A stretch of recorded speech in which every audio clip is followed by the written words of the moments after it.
Welcome to Trifecta Collective, finding the root, where we dive deep into understanding and addressing root causes of chronic health issues so you can help and find healing inside and out, now and forever. Hello, and welcome to Trifecta Collective, Finding the Root. I'm Megan Abbott, owner and founder of the holistic health practice Trifecta Collective. Welcome to the podcast. So today I wanted to reintroduce myself, the practice, what we do, how we work, who I am, how I got into this work, and how we're really different from so many holistic health functional practitioners that are out there. And I have been doing this podcast for over 2 years, which is crazy to think about. And I haven't done, we'll say, a reintroduction since the very, very, very beginning. And my life looks totally different now. Our practice is similar and also a little different. So I just wanted to take this time to share more about me, my background, why and how I started this practice, what we do, how we work, and some of the pillars of how we work and what we're really working with. And we get this question a lot. And so I thought, and I know we have a lot of newer people in our space. So I also wanted to take the time to reintroduce all of the things and also share that as well. Especially we just hit our 2-year mark not too long ago as of the recording of this podcast. This is going to be scheduled out just a little bit. So we'll be a little over 2 years at this point, but let's just dive right in here. So my name's Megan Abbott. I am the owner and founder of this holistic health practice, which we call Trifecta Collective.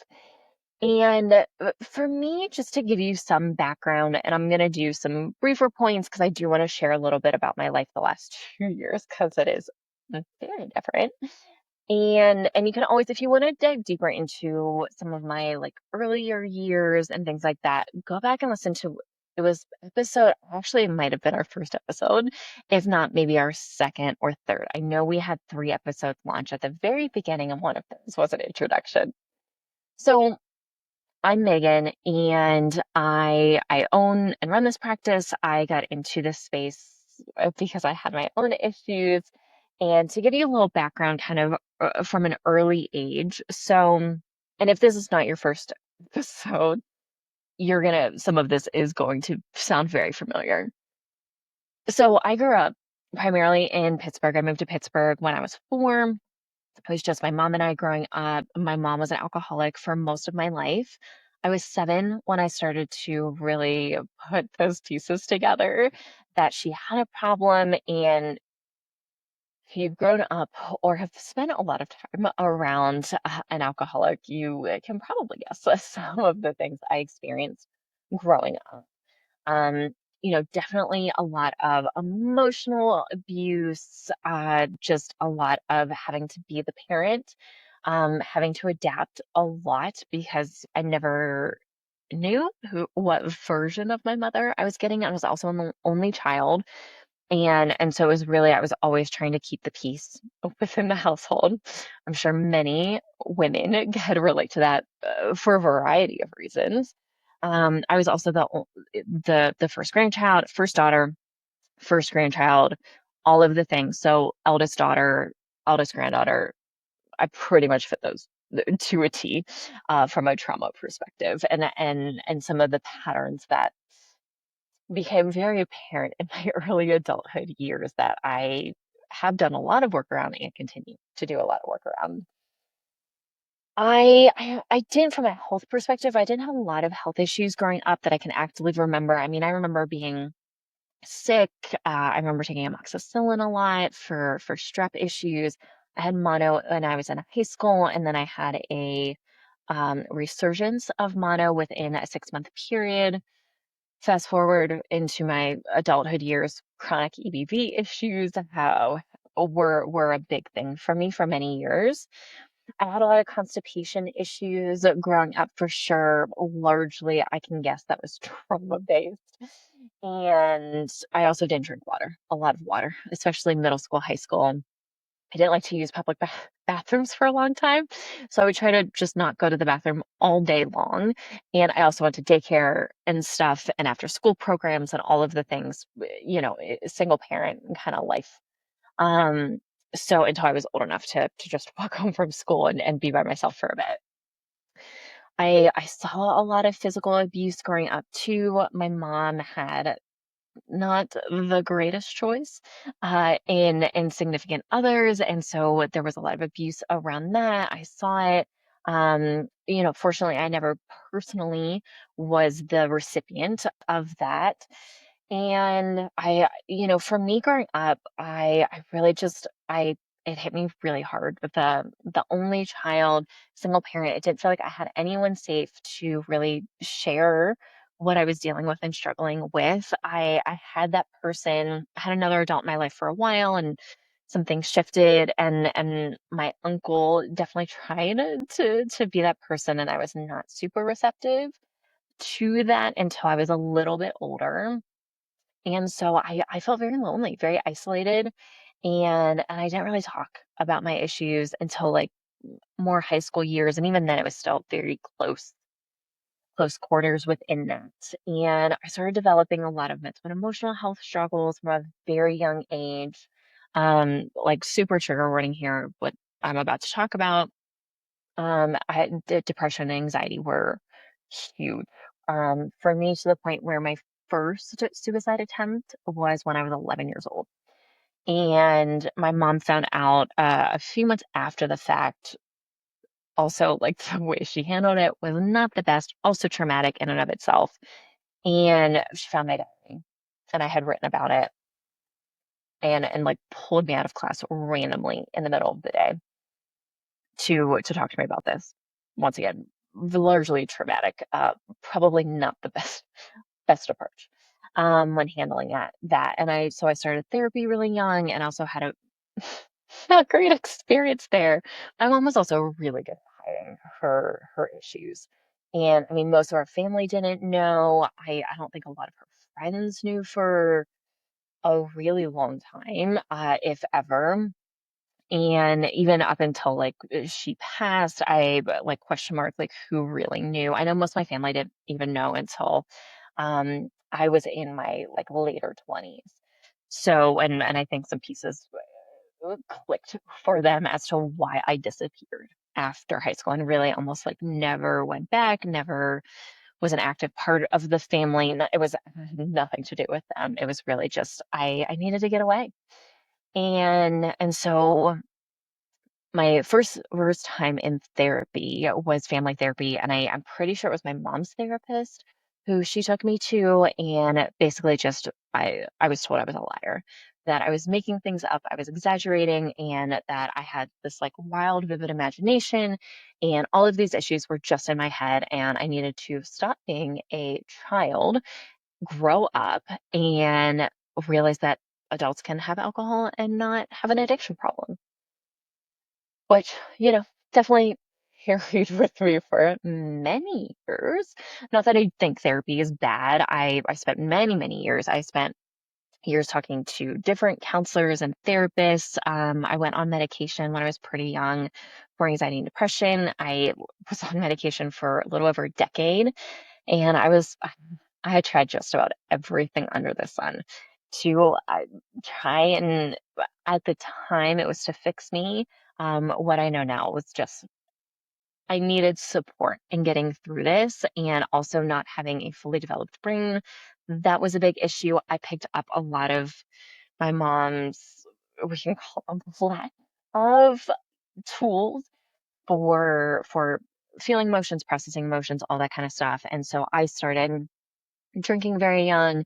I started acting out and rebelling when I was really young. I was like 13 when I started all of that, even before high school. And yeah, so it was just there was a lot going on. I was always really good at school, and I had some amazing teachers, especially in high school, who were so supportive and knew my home life wasn't the best and were absolutely phenomenal. And going into college, I like wanted to just leave and go far away, get out of that environment. And I thought that was my answer to everything. Fun fact, it was not. And things got pretty bad, especially towards the end of college from a mental and emotional health standpoint. And there was a lot of factors that went into that. And I was in therapy 3 times a week. My senior year of college, I mean, man, I was on so many medications. And I always tell people I'm not anti-meds. I'm also not super pro medication. I think it can be a tool while you're going through some things. I think long term there can be other avenues that people can try. For me, medication never worked. At best, I felt like a zombie. At my worst, I was way more suicidal than when I was not on a ton of meds. And I was largely suicidal for the better part of 10 years. January of 2011, I still remember the day. It was the last time I ever tried, and yeah, it was definitely like not great. And I'm really proud of myself for coming out of that. And once again, it's been 15 years, over 15 years now, since that period of time in my life, and so grateful to not be there anymore. But that being said, a lot of women who come to us to work with us are struggling quite a bit mentally and emotionally.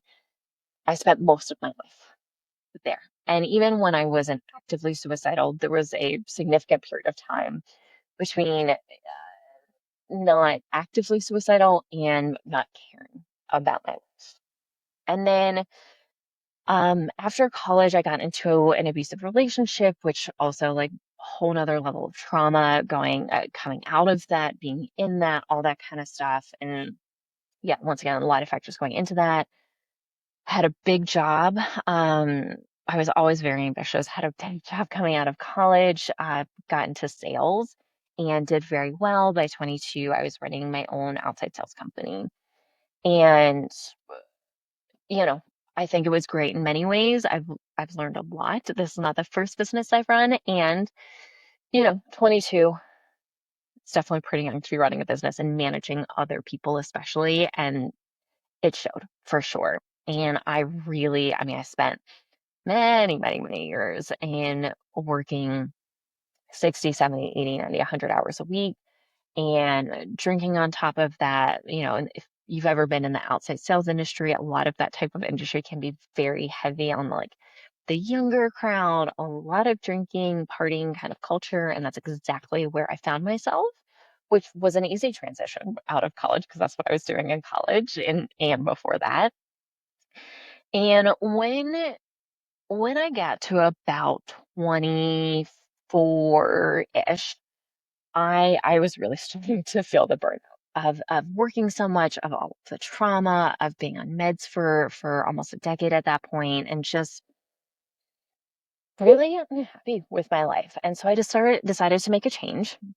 And I was still running a business at that time. I had a business partner, and I decided to get back in the gym. I'd been on and off in the gym for a lot of my life. I had an eating disorder, and going into high school, into early high school years, disordered eating patterns for sure, tons of body image issues for most of my life.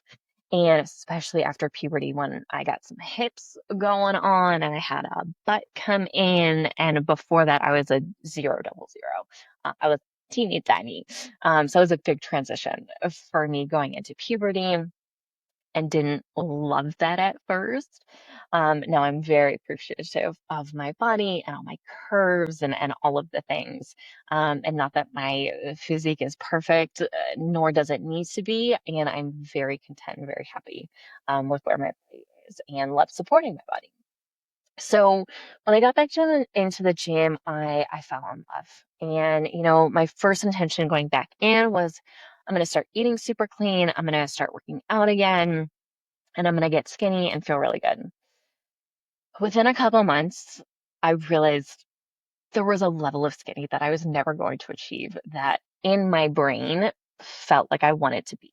And I grew up in the 90s, early 2000s, and it was, we're getting this flashback now of like the skinny minis and, not healthy, not particularly healthy looking bodies, being very popular just in the world. And after those couple months, I decided I just wanted to be really strong then. If I wasn't going to be really skinny, then you know what I could do? I could be really strong. And that shifted everything. And when I started to feed and fuel my body, when I started to lift weights instead of beating up my body to be skinny, but focus on being strong, that was a game changer for me. And that's when I really fell in love with the health and wellness space. And so I decided to take a step back from my business and still work there, but also, work in a way that I worked really early. I would be at the office between like 6 and 7 a.m. And then I'd work until early afternoon. And then I decided I wanted to be a personal trainer, just super part-time. And so I got my certification within several days of getting that certification. I had interviews and I found a job where I could work just super part-time. And then like afternoons, evenings, and then weekends if I wanted to. And very quickly did I realize how I was so different between the office and being in the gym. I was two different people, and I did not like the person I was in the office. Not big on swearing, so excuse my language. I was a total bitch in the office. I had just mean mug face. I was not a happy person in the office. And I was really direct. I could put on a good show if I needed to be. I was very authoritative and just not, not a very nice person because I wasn't happy. And in the gym, I was different. I was friendly. I was happy. People wanted to be around me. I was a little bit shy and nervous just because it was something new for me. I was very friendly. And when I started to describe my role in the office, I mean, there was disbelief of, no, that is not you. You are just such a friendly, positive, like little bubble of energy. And I was not. I was a different person. And I decided, to take the personal training side a little bit more seriously. I really fell in love with it and decided to do a lot more in the personal training world and started getting clients. And then I decided I wanted to do group classes as well. So I started doing boot camps and I got certified in some different group classes and was able to do that. I spent a little over a year just doing that super part time. And then I got offered a general managing position and it was a big box gym. And I mean, it was a pretty good job. And I was so in love with the health and wellness space and being in the gym that it was really a no-brainer for me. And so I decided to step away from my business and get out of that and really just go all in on the fitness space and take this general management position, which was also not the best environment. And yeah, it was just not not a great environment. I was the youngest. I was the only female manager kind of in the space outside of group exercise, and there were some sketchy things that were going on that I did not want to be a part of.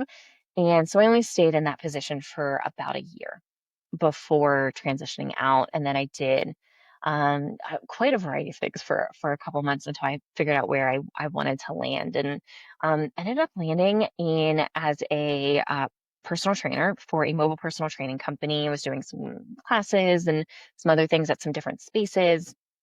And that ended up turning into a general management position of this mobile personal training company, became part owner of that. Super cool. However, within a few months of me taking that position, I ended up in a car accident. And that car accident changed everything for me. I was in a really good space leading up into that. I was training to participate in a bodybuilding competition, and I did both the unhealthy and the healthier ways of doing that. I worked with a coach for quite a while where it was not healthy, really significant disordered eating and all kinds of bad things that very stereotypically we see in that kind of space. And very unfortunate because there is a healthier way to do it, at least up until your last like 1 to 2 months leading up into actually stepping on stage.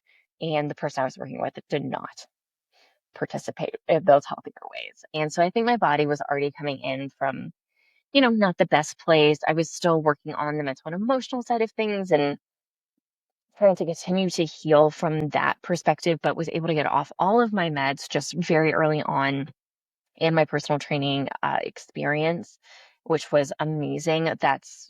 Most people get into personal training and the fitness space because they have body image issues and they fall in love with the gym because it's a way to it's a outlet. It's a way to shift and change your body. For me, it was not that at all. It was purely mental and emotional. And I realized so early on the great and positive impacts that movement can have on our bodies. And I still hold on to that. Just movement can be so good. The appropriate types of movement can be so good, so supportive of our body. And I was an active personal trainer for almost a decade. And I still do a little bit of that. And I still, within our clients, we talk about movement with every single one of our clients, and I'm able to bring that in. One of our other practitioners, Caitlin, also has a similar background in the personal training space, bodybuilding kind of space, all that kind of stuff. So she also is super great for many reasons, but that is one of them. And this car accident that I was in was a major game changer. The first thing that happened, by the way, was a minor car accident. I got rear-ended. I was stopped. He was going like 30, 35 miles an hour and just like rear-ended, bumped into the car in front of me. And I mean, that night, severe and chronic lower back pain. I mean, debilitating lower back pain. That turned into like pain and numbness in my right leg, and that quickly turned into just total numbness. I lost feeling in my right leg for the better part of a year. And then things started to pile. I started having cognitive issues, and I was just tired all the time. And then gut issues really started to pile on. And keep in mind, I was constipated for the vast majority of my life. So I had things going into this that did not help. I started gaining weight and like unexpected gaining weight, started losing my hair, my skin started to get really bad. Just pile. So I went down the Western medicine route first. I saw 8 different physical therapists, ranging in different specialties, including the last one I saw was also a strength and conditioning coach. And I was like, cool, like this is going to be the person that helps me get back into the gym. And unfortunately not. She was not the best at doing her job, in my opinion. I did have one really good physical therapist, and then I also saw a pelvic floor physical therapist in that time as well. Unfortunately, my digestive issues were so bad that even over a year in pelvic floor PT, not a lot could be done. I learned she was amazing. I asked her tons and tons of questions, and she was so amazing. But unfortunately, just the chronic bloating issues, it's going to deactivate your pelvic floor. We see this all the time especially with our female clients. Just this can result in lower back pain, hip pain, just this like deep pelvic floor destabilization can have a really big impact. And gut issues alone can play a really big role in this. So, yeah, Western medicine. I mean, chiropractor. Different orthopedic doctors, surgeons. Then I went down into the spine and pain specialist, and I've had 9 procedures at this point in time, and nothing was really moving the needle. And once I got to the point where they offered me opioids without asking me any qualifying questions other than, okay, you've been to PT, you're not a good candidate for surgery, you're too young. I was too young for a lot of things because I wasn't even 30 yet. And so they were like, you can have opioids. That's like what we got left for you. And my mother was obviously an addict. She had a drinking problem her whole life that was a contributing factor to her passing. And, I have other family members with addiction issues. It was not on the table. I was not going to do that. I knew if I started, 100% I was going to become addicted. So I started going into the alternative space and different types of functional medicine doctors, different types of holistic health practitioners, acupuncture, trauma therapy, reading all the books, and I started accumulating diagnoses. I had hypothyroidism, I had SIBO, I had heavy metal toxicity, I had toxin overload issues, I had non-alcoholic fatty liver at that point. I had chronic Epstein-Barr virus and chronic viral issues, cytomegalovirus. I was then later diagnosed with Hashimoto's, which is an autoimmune disease. Um, I had my first functional medicine doctor said I have permanent brain damage because of my trauma history. And so I started down this rabbit hole, and everyone put me on elimination diets. I was on elimination, the variety, just about every elimination diet that is out there I've been on. I think there's only a couple that I can think of that we are now trained in that I hadn't been on. But the vast majority I have been on, and it got to the point where I was only able to eat chicken, steak, and white rice. I would still mildly react, but I could tolerate those three foods decently. I was also put on dozens and dozens and dozens and dozens of supplements. I also had a horrible, like, 10-day detox reaction with my first practitioner because I was put on too much and too much of a restrictive diet right off the bat. Never want that or put that on someone ever because it was a nightmare. And I mean, I couldn't sleep and I had chills and I was sweating constantly and shaking and nauseous and all of the things that you think of from like withdrawal symptoms. That's what I was experiencing. So I worked with quite the variety and was trying all these other things in addition, once again, like acupuncture. I was getting really regular massages, chiropractic adjustments, dry needling, so like all of the things, like all of the things I could literally find. I was trying trauma therapy. I read this book called The Autoimmune Solution by Dr. Amy Myers. Still a big fan of that book, by the way. Don't agree with totally everything. And this like really helped me put the picture together of this autoimmune disease that I was diagnosed with. The question was, should I go on meds or can I wait? And meds were pushed pretty hard. I did not want to do that. With my previous experience of being on every medication under the sun for mental and emotional health struggles, I wanted to do everything to avoid that. So I was like, I'm gonna wait it out a little bit longer. And yeah, I mean I tried so many things for years, spent I mean tens and tens and tens and tens of thousands of dollars on treatments and protocols and tests. I mean, man, I took 5 stool tests alone. Yes, that does play a role in why we don't love stool testing. And I was 3 out of those 5 were near perfect. And I had all of the same gut issues. And so I was like, there's got to be something bigger going on. And I started doing research and then I started taking courses and doing other things to start learning myself because I was like, man, I'm working with all these practitioners, spending so much money, and I'm not actually getting any better. And what I started to realize is there is a hierarchy of things going on, and everyone wanted to symptom manage me. Let's throw you on some supplements for your thyroid, for the SIBO, for the gut issues, for the cognitive issues, for the mitochondrial dysfunction, for the inflammation, for the chronic pain, for the chronic virus. Just like, and I got to a point I was like, no, I am done. And I started to figure out, okay, I had heavy metal issues, high levels of aluminum and mercury.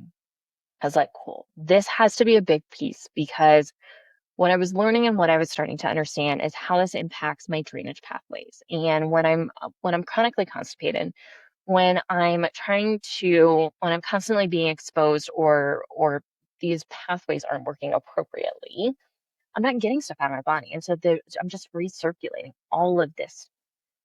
So I started to look deeper into drainage pathways, heavy metal work. And then I realized the impact that it can have on gut health and why, of course, any of these very selective gut protocols I was on, it's never going to touch it because no one had ever done any sort of drainage pathway support work with me. No one had ever touched the heavy metals. Very few people ever talked about parasite overgrowth issues with me and how big of a deal that is and how we look at that. Man, looking back at my blood work now, I can tell you so early, even before the car accident, I had signs of parasite overgrowth issues. And even like trying to find like a good protocol for that was a challenge. I did many, many, many quote unquote parasite protocols. And when people ask, I'm like, don't love them. They don't typically work and look at the full picture. And then even when I did a bunch of killing work, parasite work, no one was rebuilding no one was healing and sealing. And then people, I was realizing that the chronic viral issues, well, I had all these toxin overload issues and my gut, all these gut things going on. Of course, my immune system was busy trying to address all of that. That of course I was going to be stuck in this chronic viral loop and this loop of chronic fatigue and all of the things, and it was impacting my thyroid. And maybe take a break from directly addressing my thyroid, but look at all the things that impact my thyroid. And then looking at sex hormones, I was in perimenopause before the age of 30 from testing. I mean, my hormone levels were and I also had a process of getting off of birth control, and I was on that for well over a decade too. And all of these things just really pile up. And it wasn't until I started looking at the bigger picture and addressing the bigger things, which for me were toxin overload issues and parasite overgrowths, were the two really big ones that no one really addressed. And looking at supporting my body, big picture, working the way in to this, I won't say smaller things, but the things that are more sensitive to the bigger things. And I'm going to talk about that more in a few. And that was my road to healing. And I got to the point where I was pretty good.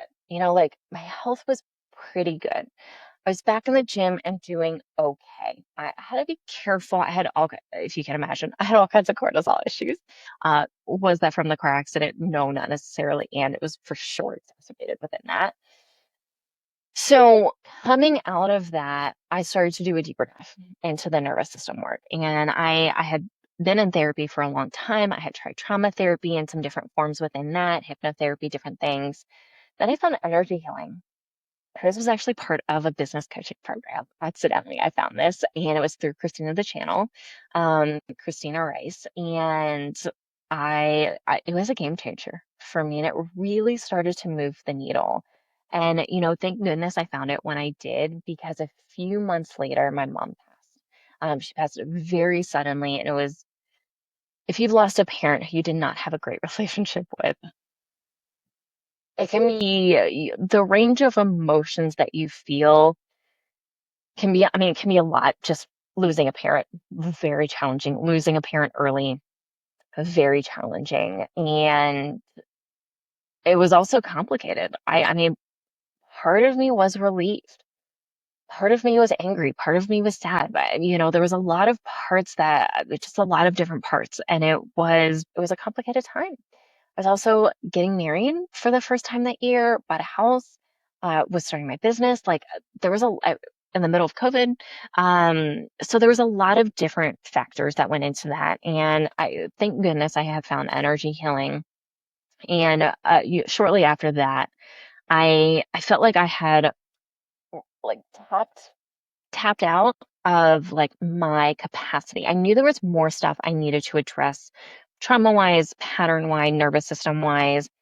And I wasn't able to tap into that, even with all the tools that I had from an energy healing perspective. And that's when I found plant medicine. And once again, like, man, life changing, just completely life changing. And I spent many years deep in that space and working in healing. I'm in that space still, and I'm formally educated now within pieces of that space as well. And yes, do some work. No, it's not appropriate for everyone. I'm very specific in how I do that work. And yeah, I mean, total life changer for me. And to kind of pick up on the last couple of years, in March of 2024, I went on an ayahuasca retreat down in South America, and once again, life changing in many ways. Many positive, and many we can just call other. And I decided to make a lot of changes after that. I decided to leave my marriage. I decided to leave Virginia, where I had lived for the entirety of my adult life. I'd spent 17 years in Virginia, most of that in Richmond, Virginia, and decided to leave my life there. And, it's hard for me to describe why, other than it didn't feel right anymore. And I knew I had to leave. I knew there was something different, I needed something different in my life. And so that was a really big year. And then later that year, I was friends with my now fiance, and we ended up getting together as a couple and coming out of divorce into a new relationship fairly quickly. Now, we did have a lot of conversations before we made that decision, and it was very much like, hey, look, like, don't totally know how this is going to look like or how I'm going to feel within this. This is a quick. He had also been married before and understood where I was coming from, and it all worked out. We are still together several years later. We're coming up on 2 years here very shortly. And yeah, so I decided to leave Virginia. I went up to Michigan for a few months and then wanted to continue to explore. So Jonathan and I went down to Colorado, and I think we both thought when we got there that that was like going to be our place, not our place. And so we decided to get an RV and live the RV life. And so we did that towards the end of 2024. We went from Colorado to New Mexico and then Arizona. We were planning on spending the winter here in Arizona, just south of Sedona. And then early 2025, he got diagnosed with cancer. And so we ended up staying here. He got treated at the Mayo Clinic in Phoenix. Amazing, very stressful year, to say the least. And now we're coming out of that. I got some health stuff last year, and I've shared bits and pieces of that throughout the last handful of months, as I've been experiencing those. And it really started with just like chronic stress type leading to some issues. And then I got food poisoning, which didn't help anything. And then coming out of that, there was a transitionary period for both of us as we were both healing physically, mentally, emotionally. And yeah, now we both do a lot of work, continue to work physically, but also mentally and emotionally. And we really strive for we call it a healing relationship. We're never done healing, so a healing relationship, and that has been amazing for my life, and I think for our lives just overall. So yeah, him and I live in an RV. It's a big RV. It's a 41 footer, fifth wheel, if you're familiar. We have a cat, Cusco. He's 13 years old, and he pops in here and there. If you follow us on Instagram and our stories, he's in there a lot. He is adorable and amazing and just so precious. Um, so yeah, that's kind of like where I am. So going into the business side of things, 2020 is early 2020, even before COVID, is when I officially launched this business. And it was really from a starting point revolving more around chronic pain issues that kind of evolved into broad spectrum chronic health kind of issues. And the focus was looking at the whole body. And I always knew I wanted to look at the whole body, with my personal training experience and trying to like fix all of my own issues. And then I had done a lot of that with other people in the personal training space as well. And I already had a decent nutrition background, but went through the Nutritional Therapy Association. I'm a nutritional therapy practitioner. So our other two practitioners, Brendan and Caitlin. So we've got the three of us. We've all had that background. All three of us are also functional blood chemistry specialists, meaning we are trained and well versed in ordering and interpreting blood labs from a holistic perspective. We use optimal ranges, but also blood work for us is like a story. And so, you know, the labs are a piece of that story. Someone's symptoms are another piece of that story. Someone's health history is another piece of that story. And we put all of those pieces together to form a storybook. And the storybook is it describes what's going on from a cellular health perspective, and looking at the bigger picture. Where are the bigger dysfunctions? We don't over test. We're not big on, we are trained in the vast majority of functional tests at this point, particularly me. Caitlin has quite a bit of experience in the functional lab space as well. And we use these as needed to look at the bigger picture. And big things that we will often focus on, toxin load, drainage pathways, gut health are really big ones. Nervous system, that's another really big one. We really look big picture and work our way in. And it's different for everyone. We use, once again, a combination of 5 pillars: nutrition, lifestyle, movement, nervous system, regulation, and targeted and limited supplementation. And our goal is to meet women. We do focus on women's health. We do work with some men, but we primarily focus on women's health. Women are a very underserved population, and we are understudied, we are underserved, we are misunderstood, we are dismissed, and to be honest, like, we're abused by the medical system. And I do even think in certain aspects of the functional health space, we are also receive similar treatment. I know for me, the number of times I heard both, honestly, from Western medicine and functional medicine, that at this point, this is all in your head. Cool. That makes me feel really good, especially as someone with a history of mental and emotional health struggles, that all of this is now in my head. Now I think I'm crazy again. And like, what the impact that has on us. When I got to the point where I could eat those 3 foods, it is not in my head. It is real. These symptoms are real. Yeah, my brain has an impact on this. Doesn't mean I'm crazy. Doesn't mean it's all in my head. And yeah, that's why we should also look at the nervous system piece, at the trauma piece, at what stories are we telling ourselves? What patterns, what default patterns and programs are we naturally running? We need to look at all of that in addition to, what are we putting in our body? How are we living our life? And doing this from a perspective, how are we moving our bodies? And doing this from a perspective of, where is someone right now? Where do they want to be long term?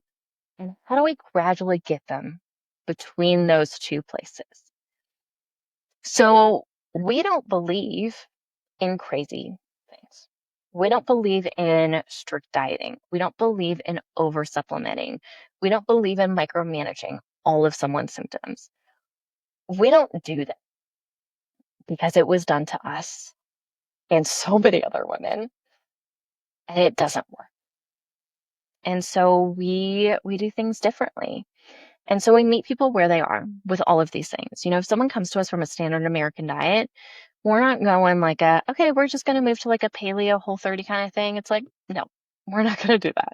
We're going to go from like, okay, well, let's see if we can maybe add in some more whole foods, or maybe we can add in some more vegetables, or maybe we can add in some more protein. Maybe we can eat more regular meals. It really depends on the person. And that's how we approach just about everything. Movement. If someone is not moving, okay, can we do a 5-minute walk once or twice a week? Can we bump that up to a 10-minute walk 2 or 3 times a week? Because the goal is to build habits, long-term sustainable habits that will serve someone ideally for the rest of their lives, not just a short-term healing protocol. That's why we don't believe in the crazy extremes of anything. It's not viable long term. None of it. The supplements, the diets, the movements, the lifestyle things, like, these things aren't sustainable. And if they're not sustainable, how is it going to serve you long term? Is it really just for a short-term healing protocol? Kind of BS. So we're not big fans of any of that. So when we look at the whole body, we look at bigger root causes, and we look at really how the body's interacting within itself. And so big picture, once again, we look at, how are we feeding and fueling our body? How are we moving our body? What stories, what programs? Are we in a chronic state of stress? Are we not sleeping? Are we getting like some basic water intake going. All of these things matter. And we have plenty of people who come to us already in a great place with the vast majority of that and need a little bit more specific directional help. We also do that. We specialize in chronic, really significant chronic cases. We've had plenty of cases that, I mean, so unfortunate. Women who are bedridden, women who were diagnosed with all kinds of crazy things. Seizure disorders is probably a big one. All kinds of chronic health issues, autoimmune diseases, can't work, can barely stay up during the day just to do anything, just about anything, who are in extreme mental and emotional health struggles, we work with those cases. And I would say that is our specialty. If you are not one of those cases, it's even easier for us to work with because we do have a ton of experience with those kinds of cases. And we have just as much, if not even more experience in you can call it other kinds of chronic health issues, not quite as extreme as that, where someone can live their day-to-day life and it's hard. It doesn't feel good. They don't feel good in their body. They know something's wrong. They know something's going on, and they don't know how to put the pieces together to help their body heal and feel good. And so we really go layer by layer in how we do this. And once again, like I said, we often will look at it is super dependent on the person, but I'd say big picture, oftentimes we are looking at drainage pathways, toxin load, gut health, say gut health slash the immune system, and then a nervous system. And then we kind of we'll go one step in, kind of looking at like sex hormone health, looking at a little bit more specifics, stomach acid production, some of the the communication between the gut and the brain, um, cortisol, our stress management, and then we kind of go in deeper at the thyroid. If we're still having very specific organ kind of stuff, we can do that. A lot of inflammatory issues, just a lot of histamine, mast cell type issues, cognitive issues, once again, like mental and emotional health struggles, all of these kinds of things, weight loss issues, even doing all of the right things. These are the clients that we work with. These are the women that we want to help and support feel good.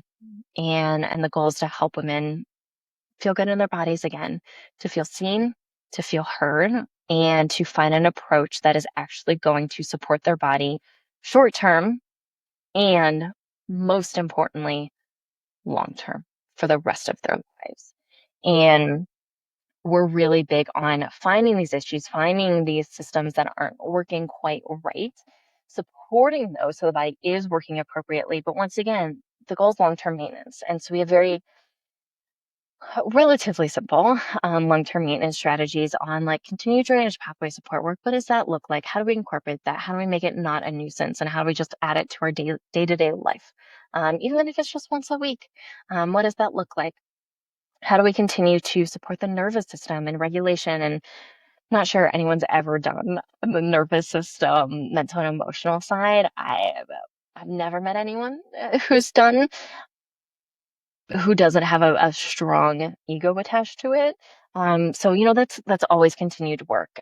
What happens when you undergo a lot of stress?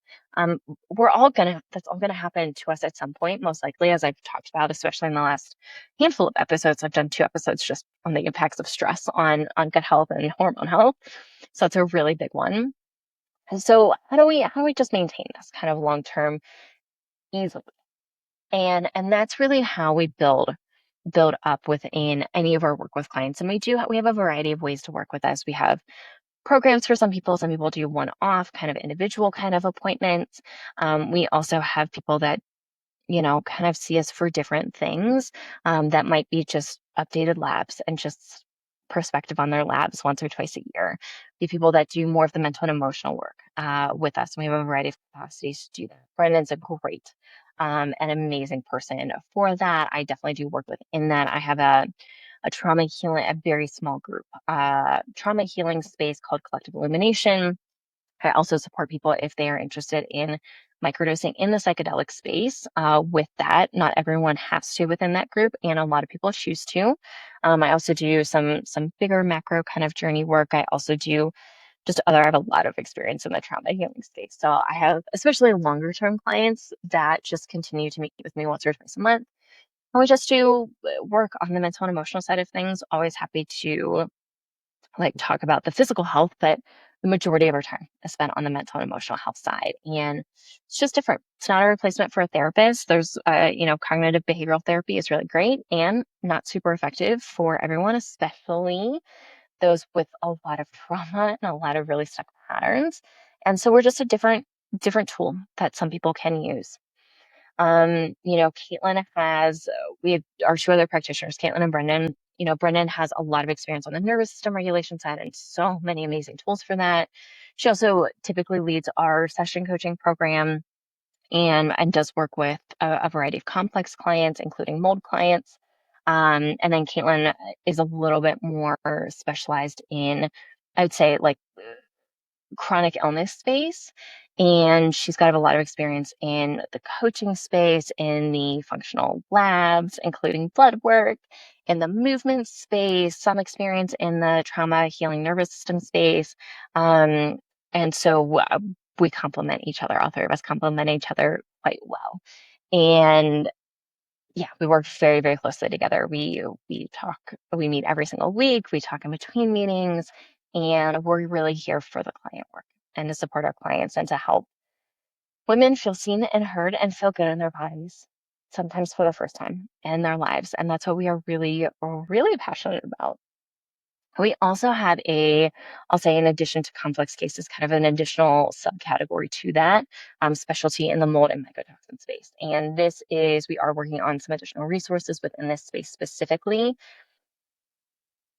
We have many hundreds of case studies at this point, in addition to formal education and a variety. I have done a lot of research and training programs and read a lot of books. All the big mold people in this space don't like any single one of the protocols by themselves. What we have found within the practice is that everyone is so different. And we've come up with our own kind of combination way that also looks a little different depending on the person. But the combination of these factors to support people dealing with mold and mycotoxin illness. And this is becoming a really hot topic in the space of some of which is for good reason and some of which is not. And there's some people talking about it in the space who don't have a lot of business talking about it. And it shows. And we see a lot of those clients. So we are working on some additional resources in that space. We do have a mold mast cell and histamine masterclass. I will share a link to that below. If you are ever interested. We also have a gut health masterclass. I'll put that down below. And the gut health masterclass is a free masterclass. The mold and mast cell one is super cheap. It's $11. It is packed full of information, including some starting protocol recommendations. If you're just getting started in that space, talk about testing, talk about mast cell issues and the role of histamines and mast cells and the combination within mold too. So we have all kinds of stuff. We also have this podcast where we have tons of resources. We are very active on social media, particularly Facebook, Instagram, and TikTok. Our three main platforms. We also have a YouTube where we have a lot of videos as well. You may be watching this on YouTube. So, and we also have a newsletter that we send out once or twice a month. Kind of depends on how busy I am in getting that. Anything you see in here is typically from me or a byproduct of me, meaning that I have created some original content and then our behind the scenes everything kind of person Annie just kind of rearranged that into some different content, which is amazing and super helpful. And she's the first person I brought into the practice. And yes, we are all women in this practice and women supporting women. We're all in our 30s and 40s and just doing our best and trying to support each other, trying to support our clients, trying to support and help educate women on their own health, on their own bodies, because no one taught us. And there's a lot of misinformation. There's a lot of information just not being shared.